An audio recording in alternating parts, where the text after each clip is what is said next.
গাছটা একটা কাটা গাছ ছিল। এটার 80% গাছটা কাটা ছিল। কাটার পরে গাছটা এখানে পড়ে যাওয়ার পরে গাছটার মাথার অংশ কেটে ফেলছে। তখন দেখা গেছে যে গোড়ায় যে অংশটা আছে এবং এটার পিছনে ফাঁকা আছে, আর উপরের অংশটা হালকা, গোড়ার অংশটা ভারী ছিল। তাই গাছটা আবার জায়গা মতো উঠে দাঁড়ায় যাওয়ার পরে গাছটা এখানে দাঁড়ায় ছিল। এর মধ্যে লোকজন যাতায়াত করে পথের মধ্যে, যাতে লোকে ক্ষতিগ্রস্ত না হয়, কোনো লোকের প্রাণহানি না হয়। সেজন্য আমাদের এসিল্যান্ড স্যার আমাদের সংবাদ দিয়ে নিয়ে আসছে যে গাছটা নিচে ফেলে দিতে হবে এবং মানুষের জীবন ঝুঁকিপূর্ণ থেকে মুক্ত করতে হবে। তাই আমরা গাছটাকে উপরের থেকে ফেলে দিছি এবং এখন নিরাপদে আছে, গাছটা নিচে পড়ে আছে। কেউ এটার মধ্যে বিশ্বাস করে, কেউ একটু মাটি নেয়, কেউ একটু শিকড় নেয়, কেউ মনে করে এটা নিলে এটার মধ্যে একটা উপকার পাওয়া যাইব। তাদের মনের একটা আকাঙ্ক্ষা যে জিনিসটা নিয়ে তাদের একটা পুনর্বাসন করার এই ধরনের। এটা কাল বৈশাখের জ্বরে গাছটা যখন উপড়াইয়া পড়ে তখন আমি ঘরে ছিলাম। ঘরটা একটা জাহি হাইছে, তখন আমরা বেরিয়ে দিই গাছটা উল্টের দিকে পড়ে গেছে। আর এই গাছটা পড়ার পরে তখন কাঠুরি আইন না এটা কাটা হয়েছে। কাটার পরে মাসখানেক পরে বিক্রির জন্য ব্যাপারী আনা হয়েছে। ব্যাপারী যেদিন আনছে ওই দিন গাছটা দামাদর করে গেছে, 36,000 টাকা অলরেডি বিক্রি হয়েছে। যেদিন বিক্রি করছে আসরের পরে মাগরিবের আগে গাছটা নিজে নিজে দাঁড়াই গেছে। এই শেকড়গুলো উপরের দিকে আসছিল, শেকড়গুলো যেভাবে উপরে দিলে আবার পুনরায় স্থাপন হয়েছে জিনিসটা, এবং কাটা অবস্থানে আছে আর এখন নতুন করে পুরি মেলছে। মানুষজন এটা তাদের একটা বিশ্বাস ভক্তি আসছে যে এটার মধ্যে কোনো কিছু আছে। এর জন্য শত শত মানুষ আসে, দেখে, এবং এই জিনিসটা কি এটা তদন্ত করার জন্য, সত্যি নাকি মিথ্যা যাচাই করার জন্য সম্মুখীনে সরাসরি দেখতে আসে আর কি। করলাম যদি যদি আল্লাহ মনের আশা পূর্ণ করে তো এক দেখ সিন্নি রান্দা দেবো। হ্যাঁ, মনত করে গেছি যদি আমার মনের আশা পূর্ণ করে আল্লাহ। আমরা না আইছে 4-5 জন আইছি। আচ্ছা, জট নিলাম, যদি আল্লাহ করে তো দেবো কইছি সিন্নি রান্দা। আইসি মাঝে পড়তে শুনিয়া আয়া কইতো গাছ খান দিকে আয়, সালাম আলাম কইরে ওই আয় সালাম আলাম করলাম, গাছে তো জল নিলাম।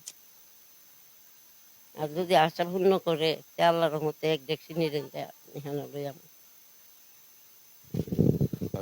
আজ প্রথম কাল বৈশাখী জ্বর যখন আসছিল তখন এই গাছটা এখানে পড়ে গেছিল, তুফানে ফেলা দিছে, মাটি সহকারে শিকড় টিকড় লইয়া সব উল্টে ফেলা দিছে। প্রায় 1.5-2 মাস এই জায়গায় গাছটা পড়ে রয়েছে। গাছটা কাটাইছি যে আমরা 1 মাসের মতন হয়েছে। গাছটা কাটায় টুমটুম করে ফেলে রাখছি, কোরাইলা দিয়ে কাটাইছি। কিছুদিন আগে 37,000 টাকা গাছটা, কুরবানিদের 3 দিন আগে 37,000 টাকা দুপুর টাইমে গাছটা কিনা বেচে হয়েছে। 37,000 টাকা বিক্রি করছে। ওই লোকে আবার টাকা টুকা আমরা কিছু দিচ্ছে, দিয়া কইছে আমরা পরের দিনে গাছটা নিয়ে যাবো। এই কথা বলার পর গাছটা এমনিতেই মাগরিবের টাইমে হঠাৎ গাছটা দাঁড়াই গেছে। আমার এক বাতি যে জায়গা কইতেছে, আমি রুমে ছিলাম, জায়গাতেছে চাচ্চু গাছটা দাঁড়াই গেছে। আমি কারে কাটা গাছ কিভাবে দাঁড়াইব, কি কো তুমি? হ্যাঁ চাচ্চু দাঁড়াই গেছে, যা দেন আপনি। আমি কাছে তুমি যাও চাচ্চু, যাইতেছি। আয় দিই ঠিকই গাছটা দাঁড়াই গেছে। তখন আমি জিগেলাম যে এটা কেমনে দাঁড়াইলো, এটা কেমনে দাঁড়াইলো, আমরা কেমনে কমো? 1 সেকেন্ডের মধ্যে একটা নামাজের সাজদা দিতে যতক্ষণ সময় লাগছে অতক্ষণ সময়ের মধ্যে গাছটা দাঁড়াই গেছে। এখন এই গাছ যখন দাঁড়াই গেছে আমি দেখে সবাই চিল্লাপাল্লা করে কইছি, যে দেখতেছে ওই সারে গ্রামের মানুষ ভাঙ্গা পড়ছে। এখানে লাঠি দিয়ে দৌড়ে আনতে গুলাইতে পারি না, মানুষ দৌড়ে শেষ করতে পারি না, এত মানুষ হামগামা হয়ে রয়েছে। এখানে যে পরিস্থিতি যেভাবে হওয়ার কথা সবার কাছে শুনতেছি, অথচ আমরা নিজ চোখে জিনিসটা দেখতেছি। এখন দেখে আসে আমরা নিজের এটা অনুভব করতেছি আর কি। আসলে জিনিসটা কি এটা সেটা আল্লাহ পাক ভালো জানে, সেটা কারো জানার বিষয় না। এখন আল্লাহ পাকে কিভাবে কি করছে না করছে এটা এই জন্য আমরা এটা দেখতে আসছি আর কি। গত 27 তারিখ এই গাছটা তুফানে পড়ে গেছে। তুফানে পড়ে মাটি না পাতা দিছে।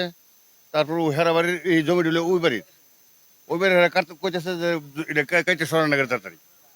তখন আমরা করে আনলাম, আইনে সেরা এটা কাটাইলাম। কাটানোর পরে গাছটা বিক্রি করছিল না, পরে গাছটা বিক্রি করছে। বিক্রি করার পরে যেদিন নিবগা এর আগের দিন বিক্রি করার পরে আগের দিন সন্ধ্যার সময় কালকে নিবগা সন্ধ্যার সময় গাছটা দাঁড়িয়ে গেছে। এরপরে কোরাইলে এসে কোরাইলে মাপসা আর যে কিনি না তেও মাপসা বলে আমরা এটা নিতাম না। আর এর মধ্যে অনেক লোক মানত করতেছে, ফল পায় না পায় একমাত্র আল্লাহ তাআলা ভালো জানেন। এটা আল্লাহ তাআলা কুদরত ছাড়া, আল্লাহ তাআলা গায়বী জিনিস ছাড়া আর কিছুই না। এটা আসলে এই গাছটা 27 এপ্রিল কালবৈশাখী জ্বরে গাছটা পড়ে গেছিল, একদম মাটিটা সহ উপরায়া, গাছটার মূল জট উপরায়া গাছটা পড়ে গেছিল। পড়ে যাওয়ার পরে গাছটা প্রায় 10-15 দিন গাছটা পড়া অবস্থায় ছিল। তারপরে ব্যাপারে আইনা গাছটা কাইটিয়া, ব্যাপারে আইনা সেটা গাছটা বিক্রি করার জন্য গাছটা কুড়াইলা দিয়ে কাইটে একদম খন্ড খন্ড কইরা একদম নিচ থেকে আলাদা করা হয়েছিল। তো যেই দিন গাছটা উঠে এই দিন দুপুরও আমি গাছটা মানে পাড়াইয়া একদম মানে আমি উপর হয়ে যাই, মানে পার হয়ে যায়, পাড়ায় সেটা পার হয়ে গেছি। আমি এই ভিডিওটা নিজে কইরা আমি আপনার সামাজিক যোগাযোগ মাধ্যম ফেসবুকে আমি ভিডিওটা দেই। তারপরে দেখলাম অনেক অনেক মানুষরা এই ভিডিও দেখার পরে আসলো, আইসা সেটা অনেক মানত করলো। মানত করার পরে দেখা গেল কি একজনের মানত হয়েছে, পূরণ হয়েছে, কি যে ইচ্ছাই মানে করছে, নিয়তে মানত করছে, এটা পূরণ হওয়ার পরে দেখলাম গাছের মধ্যে মুরুখ দেয়া গেছে, তারপরে হাসি দেয়া গেছে, কেউ সন্দেশ দেয়া গেছে, মিষ্টি দেয়া গেছে। তো আল্লাহর অলৌকিক মহিমা, আমার এই বয়সে আমি মানে দেখি নাই যে গাছটা এমন এমন এমন এমন ঘটনা কোথাও ঘটতে। আর দেখলাম যে গাছটা মূল জোর সহ উপরে গেছে, সেই গাছটা খন্ড খন্ড করে কাটার পরে আবার জায়গায় এসে বসে গেছে। তা আসলে আল্লাহ তাআলার অলৌকিক মহিমা মানে বুঝা বড় দায়, আল্লাহ তাআলাই ভালো জানে।